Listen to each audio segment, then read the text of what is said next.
घर घर तिरंगा हर घर तिरंगा रे खूब आरम्भ करा हल डबकात फ्लैग मार्क। आज डबका लाइफ केयर हस्पिटालर পৰা डबका पुलिस पॉइंटলৈকে एक पदयात्रा रे CRPFर जवानर सहिते डबकार बहु गण्यमान्य लोकসকল उपस्थित থাকি এই অনুষ্ঠানটো শুভ আৰম্ভণি কৰে।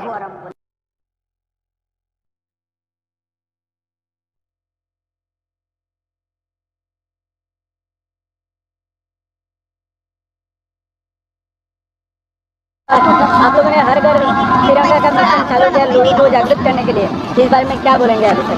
इस बारे में बस हमारा इतना ही कहना है कि ये जो कार्यक्रम है 13 से 15 अगस्त तक हर घर तिरंगा फहराना है और हमने उसमें घर घर तिरंगा पहुंचने कराने की अपनी 34 बटालियन की तरफ से योजना बनाई है। हम पूरे इलाके में अपने जहाँ पेट्रोलिंग और ये सब ड्यूटी में जाते हैं, हर घर में पता कर रहे हैं, जागरूकता फैला रहे हैं और ये पता करने की कोशिश कर रहे हैं कि 13 अगस्त से 15 अगस्त तक उनके यहाँ झंडा फहराने की व्यवस्था हो गई है कि नहीं हो गई है।